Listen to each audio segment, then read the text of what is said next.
Yo, kembali channel gua. Ya, kali ini gua akan bahas mengenai Shang-Chi. Oke, ini Shang-Chi The Ten of Rings ya, The Legend Ten of Rings ya. Oke, legenda 10 cincin lah. Jadi seperti ini, gua jarang-jarang banget lah bahas tentang trailer Marvel karena gua ya sekali lagi gua nggak terlalu suka dengan MCU, tapi karena MCU udah mulai bagus di seriesnya, top di Disney Plus MCU.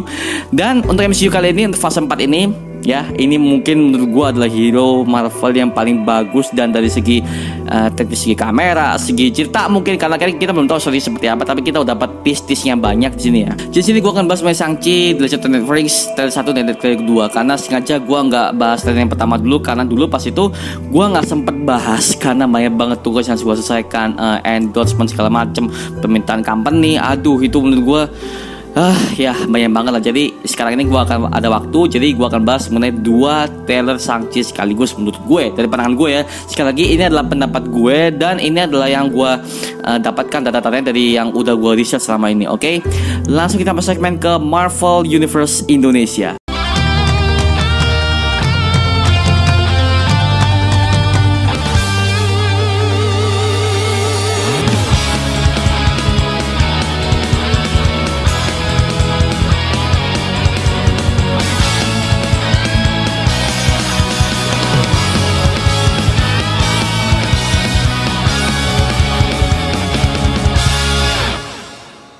Oke ya, jadi kita akan bahas mengenai film Shang-Chi ini ya, karena ini akan tayang tahun ini. Dan Shang-Chi ini nih, ini menurut gue adalah hero Marvel Asia sangat unik sih kalau menurut gue, karena jarang-jarang ada hero Asia yang tampil di film Amerika. Sangat jarang banget, apalagi kita bicara soal Marvel DC, itu jarang banget yang namanya hero Asia ya, sangat jarang. Dan di sini MCU udah mulai ambil alih di Shang-Chi, karena ternyata Shang-Chi ini ada hubungannya dengan The Mandarin. Oke, kalau kalian belum tahu The Mandarin ya, itu kan adalah villainnya Iron Man 3 kan, kalau kita lihat di MCU. Dan The Mandarin ini itu adalah The Mandarin yang asli. Jadi dia itu adalah Mandarin yang asli, bukan kayak Mandarin KW yang kita lihat kayak di Iron Man 3. Itu menurut gue sangat disayangkan banget. Kayak di prank gitu, kita satu film, satu bioskop, anjing. Tapi di sini bagus untuk build up-nya. Dan ini yang gue tangkap ya dari yang gue tangkap di MCU. Yang pertama, ini Shang-Chi-nya ini kayaknya ini adalah anak dari Mandarin kayaknya ya. Karena di sini dia ngomongnya I trained you, I adopted you. Jadi dia tuh ngelatih si anak ini dan jadi senjata paling mematikan gitu loh. Dan kayaknya si bapaknya adalah si The Mandarin sih, karena gelagatnya dia, ngomongnya dia itu ada scene dimana dia tuh lagi duduk di singgasana, terus di belakangnya ada lambang Ten Rings-nya. Itu menurut gue kayaknya ini The Mandarin ya. Karena dari scene-nya itu kita udah diperlihatkan bahwa oh gini gitu. Jadi kayak ini masih gua tebak-tebakan aja ya. Jadi kayak si Shang-Chi ini adalah anak dari Mandarin. Oke, dia dilatih untuk menjadi seorang pembunuh di sini. Dan di sini ketika Shang-Chi kecil ini diperlihatkan flashbacknya, ini kita diperlihatkan dia tuh latihannya bagaimana, terus dia tuh diperlakukan kayak senjata bagaimana, dia tuh dilatih mati-matian bagaimana. Itu ada semua di sini, dan menurut gua bagus banget, karena ini kita butuhkan sebagai build up superhero, apalagi superhero-nya dilatih dari kecil kayak Daredevil dan sebagainya. Kayak ini juga bagus gitu, karena kita tahu lah dia jadi kuat bagaimana, dia jadi power up-nya bagaimana, jadi seperti itu. Dan Shang-Chi ini ketika dia udah dewasa, yang dia di sini di trailer ini diperlihatkan kalau dia tuh kehidupannya kayak anak-anak muda biasa aja. Dia foto-foto, dia sama teman-temannya selfie gitu ya, kayak anak-anak muda biasa gitu loh. Dan Shang-Chi di sini dia tuh sangat tertekan dengan tekanan ayahnya untuk menjadi seorang pewaris ahli dari Ten Rings kayaknya seperti itu, karena dia tuh harus menjadi pengganti ayahnya untuk memimpin Liga Ten Rings ini kayaknya. Jadi Ten Rings ini yang gue lihat ini kayak organisasi teroris yang masih diincar oleh banyak negara, terutama Amerika ya. Dan ini Ten Rings ini konsepnya hampir sama kayak di DC, yaitu League of Shadow ya, punya Ra's al Ghul ya. Jadi ini konsepnya sama kayak itu. Cuman Ten Rings ini itu mereka organisasi teroris dari Asia. Nah, dan juga ini gue nggak tahu apa hubungannya dengan Asia dengan Amerika, karena mungkin Amerika ini masih nyari-nyari si The Mandarin asli itu bagaimana sih. Nah, jadi mungkin ini gue nggak tahu ya, seperti itu. Dan di sini diperlihatkan bahwa Shang-Chi ini battle-nya dari segi dia fight dan semacamnya, itu literally kayak film Mandarin banget sih. Ini yang gue kaget deh. Jarang-jarang Marvel ini mengeluarkan hal yang seperti ini. Jadi segi teknik sinematografi dari Asia, China, apalagi China itu kental banget sih, Pak. Lu bisa lihat ada sih di mana ada mungkin ada Shang-Chi dia, gue nggak tahu itu, nggak jelas orangnya siapa. Ada 2 orang battle. Terus yang perempuan itu dia tuh muter-muternya kayak muter-muter kayak ala-ala kita lihat di Indosiar gitu loh. Kayak orang-orang Mandarin yang bela diri gitu loh. Cuman di sini shootnya sama banget. Jadi kita tuh nostalgia. Wow, gitu nostalgia. Nah, jadi sini kameranya tuh bergerak dari bawah ke menjorok ke sana. Wow, itu menurut gua bagus sih, bagus banget sih.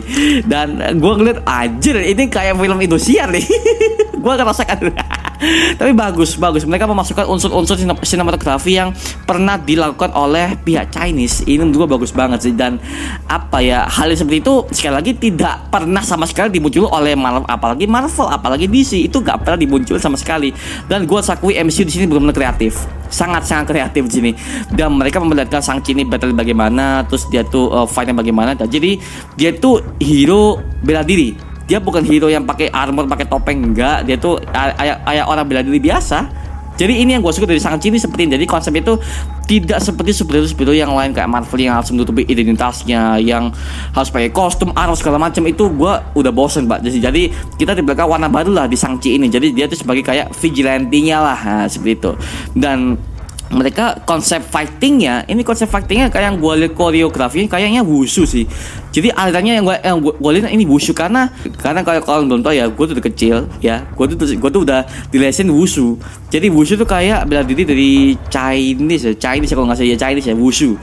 Jadi wushu ini kayaknya alirannya wushu sih. Yang gue lihat dari segi fightnya antara orang Asia ini yang di situ di beberapa adegan ini wushu sih yang gue lihat sih. Jadi bagus. Jadi mereka menerapkan koreografi Asia, mereka menerapkan sinematografi Asia, dan juga mereka memperlihatkan teknik kamera sinematografi Asia itu semuanya ada di sini. Jadi ini menurut gua bagus banget sih, the best. Dan ada adegannya di mana adegan terakhir trailer pertama ya. Ini kita bahas trailer pertama. Trailer pertamanya kita diperlihatkan si Shang-Chi ini lagi nahan bis, oke?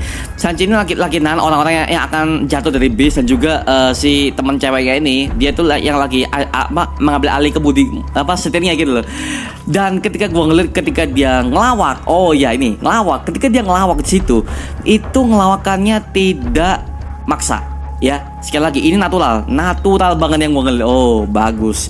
Mereka ngelawaknya natural di sini. We make a good team. Nah, itu menurut gue bagus sih. Jadi dari ending sampai mereka bahaya, sampai terus jokes yang masuk di situ, itu menurut gue bagus. Dan tidak ada jokes yang dipaksakan di sini yang sejauh ini yang gue lihat di trailer, yang nggak tahu lagi di movie-nya kayak apa. Jadi seperti itu. Dan ada scene yang gue memorable banget. Ada scene di mana si Shang-Chi ini lagi ngelawan masternya sendiri. Jadi kalau udah tahu ya, masternya kan yang pakai topeng apa yang gue nggak tahu, topeng corak merah sama putih lah gitu. Itu kan yang orang yang ngelatih Shang-Chi dari kecil kan. Ya, kalau kita lihat di flashbacknya, yang di sini itu pas dia ngelawan itu bagus banget. Dia lompat dari helikopter, dari gedung, itu cepat sih, koreografi cepet banget sih. Bagus banget. Gue bagus banget ngeliat, anjir lah. Tegang sih gue ngeliat, tegang banget karena ini sekali lagi inilah hero Marvel yang sangat unik menurut gue. Dan ya kita bisa mungkin lihat ada easter egg apa selain The Mandarin, atau ada organisasi The Technology seperti apa, kita kan belum tahu kan seperti apa sejauh ini. Makanya waduh, the best sih. Dan muncul trailer kedua dari Shang-Chi ini. Nah, ini menurut gue trailer Shang-Chi yang kedua ini menurut gue lebih pendek, tapi ada banyak banget easter egg yang bisa kita dapatkan. Contohnya yang udah banget diperbanyak oleh banyak orang, Abomination ya. Abomination ini adalah villain utama dari Incredible Hulk ya. Film utama dari film The Incredible Hulk tahun 2008 silam, yang masih Hulknya diperankan oleh Edward Norton, oke? Dan si Abomination ini ternyata dia tuh masih muncul di MCU. Gua kira dia tuh udah nggak ada. Gua kira dia tuh adalah villain yang udah sekedar mati doang di satu film pertama. Tapi di sini dia tuh muncul lagi. Nah, dia tuh muncul lagi di Shang-Chi dia tuh di battle cepet kok. Sekitar 3 detik atau 5 detik loh. Itu dia tuh fighting sama Wong. Nah, Wong ini adalah si rekannya Doctor Strange ya. Dan gua kaget sih ketika ada istilahnya Doctor Strange atau si Abomination ini tiba-tiba muncul. Nah, ini menurut gua waduh gitu sih. Dan ada satu konsep art ya, ada satu konsep art yang mereka tuh memperlihatkan full body dari Abomination. Jujur ini Abominationnya kayaknya mereka tuh lebih suka Abominationnya versinya Shang-Chi, karena katanya dari fans Marvel atau netizen MCU, mereka mengatakan bahwa Abomination ini lebih cocok, lebih bagus karena ini akurat sama komik. Nah karena seperti itu, dan gua cek di komik Hulk, gua iseng sebaca kan model Abomination seperti apa, karena kan gua yang tahu Abomination tuh cumanya ada di Incredible Hulk doang. Nah seperti itu, gua baca bener loh. Bener, itu cocok banget yang ada di desain grafik 3D-nya si Shang-Chi. Itu mirip banget. Jadi kayak MCU ini udah mulai ambil unsur komiknya. Jadi mereka kayak sedikit menghargai, mereka sangat menghargai karya komik, sehingga dari komik itu mereka langsung mendesainnya seperti live action. Nah, diturunkan langsung ke live action. Ini menurut gue adalah formula yang bagus dari MCU karena mereka sudah menghargai komik. Dan juga Abomination ini yang gue lihat tuh kayaknya dia tuh bentuknya agak sedikit berbeda ya, dalam segi dia tuh model kepalanya agak beda, karena di sini ada duri-durinya. Terus dari segi badannya ada sedikit kayak duri-durinya, kayak hasil mutasi gitu. Cuman ini berbeda banget dengan Abomination yang gue tonton di Incredible Hulk. Ya agak sedikit berbeda sedikit ya. Cuman dari segi hijaunya, dari segi masih sama kayak Abomination yang itu. Nah gitu, jadi kita anggap ya kalau Abomination ini pernah muncul di Incredible Hulk, dan Incredible Hulk itu kita udah asumsikan dan kita udah kasih fakta sampai sekarang bahwa Edward Norton, pemeran Hulk yang tahun 2008 lalu itu secara langsung dari segi timeline cerita MCU itu adalah si Bruce Banner-nya versinya si siapa namanya, Mark Ruffalo. Nah jadi seperti itu, jadi Mark Ruffalo udah sebagai tokoh utama di Incredible Hulk 2008. Kita asumsikan dalam segi cerita ya seperti itu. Jadi aktornya si Edward Norton ini pernah ada kasus ya, karena kan dia kan mau dilanjutkan ke Avengers saat itu, tapi karena si Edward Norton ini menolak, jadi dia keluar dari proyek MCU. Dikarenakan dia pada saat di interview dia mengatakan bahwa dia itu nggak bisa ngelawak. Ya kita udah akui bahwa kita sudah lihat sepanjang film The Incredible Hulk aja, kita udah lihat bahwa si Bruce Banner versi Edward Norton ini dia itu benar orang yang serius, dan juga orang yang sangat depresi ya dari Bruce Banner, karena kan disitu kan dia itu masih dikejar-kejar oleh para militer, dia masih diburu oleh si General Thunderbolt Ross ya, dan masih ada hubungan dengan Betty itu formulanya masih sama, cuman di sini Hulknya lebih ngeri sih di Incredible Hulk. Cuman ya tuh, tapi ya itulah di MCU diganti karena si Edward Norton ini dia tuh nggak bisa ngelawak, dia nggak bisa mengeluarkan jokes, jadi dia keluar dari proyek MCU ya seperti itu ya. Itu yang mungkin kalian masih bertanya-tanya kenapa Mark Ruffalo itu menggantikan perannya si Edward Norton sebagai Bruce Banner, yaitu adalah jawabannya di situ karena pada saat itu Disney udah mulai ingin membeli lisensinya Marvel pada saat itu.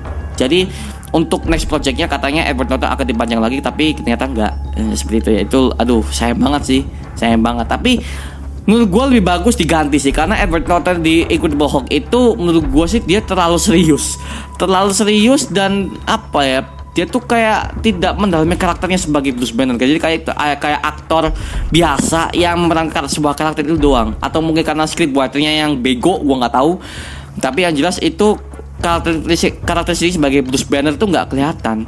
Dia kepintarannya terus gitu-gitu nggak diperhatiin gitu dalam segi ilmiahnya ya, dalam segi dalam nyebut asam-asam itu atau zat kimia yang lainnya kita nggak diperlihatkan situ. Jadi seperti itu yang menurut gue dari Bruce Banner-nya situ ya.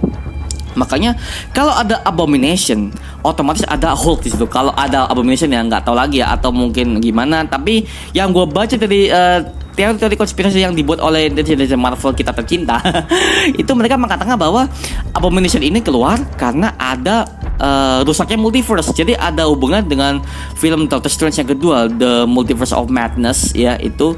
Jadi ini masih ada hubungan dengan film itu ya, meskipun film itu masih di-develop, masih belum dibuat sekalipun, tapi mereka ngomongnya masih ada hubungan dengan multiverse yang madness ya gitu segitu.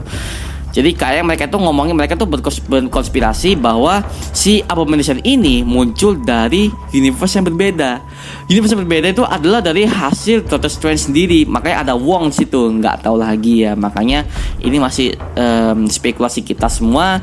Jadi kita akan tunggulah Shang-Chi ini seperti apa filmnya. Moga-mogaan film ini bagus, dan apa yang gue takutkan ini adalah jokes yang terlalu banyak. Jadi please MCU lu jangan sampai ngecewain gue lagi ya. Oke. Karena MCU itu kan apa ya? Itu kan film superhero ya. Jadi yang nonton kan anak-anak, remaja hingga dewasa. Oke lah, jokes banyak tapi jangan sampai kebanyakan. Ya, itulah saran dari gua dari dulu semenjak gua pertama kali bikin channel ini. Itulah menurut gua dari Shang-Chi. Oke.